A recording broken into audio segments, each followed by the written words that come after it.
ആ നിശബ്ദത നിഷ്പക്ഷമല്ല, തുറന്നെഴുതി സോണിയാഗാന്ധി. അതെ, ഇന്ത്യ വർഷങ്ങളായിട്ട് പിന്തുടരുന്ന വിദേശകാര്യ നയമുണ്ട്. ആ നയത്തിൽ നിഷ്പക്ഷതയുടെ നിലപാടുണ്ട്. ചേരിചേരാ നയം മുതൽ നമ്മൾ ഉണ്ടാക്കിയെടുത്ത ലോകത്ത് നീതിയുടെ പക്ഷത്തു നിന്ന് സംസാരിക്കുന്ന ഒരു വലിയ ജനാധിപത്യ രാജ്യത്തിന്റെ സ്വരവും നിലപാടും നമുക്കുണ്ട്.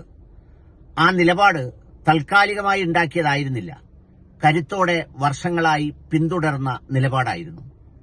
എന്നാൽ ഇന്ന് നിഷ്പക്ഷതയുടെ ഒരു മുഖമൂടിയോടെ നിലപാടിൽ മൗനം പാലിച്ചുകൊണ്ട് ചില സന്ദേശങ്ങൾ നൽകുന്ന ഇപ്പോഴത്തെ സർക്കാരിനെ അതിരൂക്ഷമായി വിമർശിച്ചുകൊണ്ടാണ് സോണിയാഗാന്ധി ന്യൂ ഇന്ത്യൻ എക്സ്പ്രസിൽ തന്റെ വിശദമായ ലേഖനം എഴുതിയത്. ഒരു രാജ്യത്തിന്റെ പരമാധികാരമുള്ള രാജ്യത്തിന്റെ തലവനാണ് ആയത്തുള്ള ഖാംനെയി. നമുക്ക് മതപരമായോ വിശ്വാസപരമായോ ഒക്കെ വിയോജിക്കാൻ അവകാശമുണ്ട്. പക്ഷെ ഇറാൻ എന്നും ഇന്ത്യയുടെ ഉറച്ച പങ്കാളിയായിരുന്നു.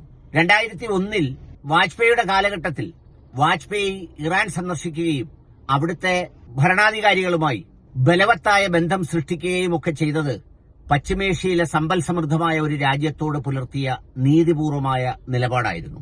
എന്നാൽ ഗസയിലെ മനുഷ്യാവകാശ കൂട്ടക്കുരുതിക്ക് ശേഷം അന്താരാഷ്ട്ര ക്രിമിനൽ കോടതി കുറ്റവാളിയായി പ്രഖ്യാപിച്ച ഒരു രാഷ്ട്രത്തലവനെ കാണാനാണ് ഇന്ത്യൻ പ്രധാനമന്ത്രി പോയത്.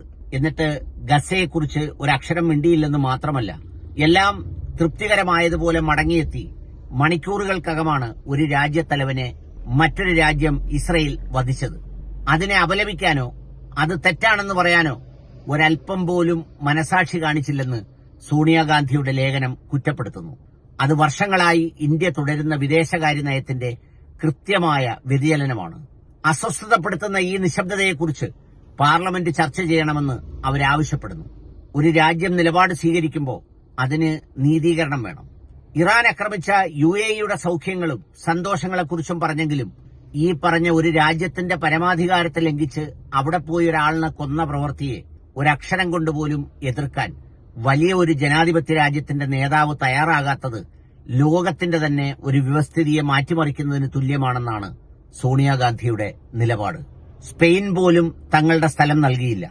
മറ്റ് പല രാജ്യങ്ങളും അത്തരം കാര്യങ്ങളോട് എതിർപ്പ് പ്രകടിപ്പിച്ചെങ്കിലും ഇന്ത്യയെപ്പോലെ അതും ഗാന്ധിജിയുടെ ഇന്ത്യ എന്ന് പേരെടുത്ത ആക്രമിക്കപ്പെട്ട ഇറാനിലെ ആശുപത്രിയുടെ പേര് ഗാന്ധിജിയുടെ പേരിലും സ്ട്രീറ്റ് ഗാന്ധിജിയുടെ പേരിലും ഒക്കെ ആയിരിക്കെയാണ് ഗാന്ധിജിയുടെ ഇന്ത്യ നിശബ്ദത കൊണ്ട് ആ കൊലപാതകത്തെ ന്യായീകരിക്കുന്നത് പോലെ മൗനം പാലിച്ചത്. അത് ശരിയല്ലെന്നാണ് സോണിയാഗാന്ധി തന്റെ ലേഖനത്തിൽ എഴുതിയിരിക്കുന്നത്.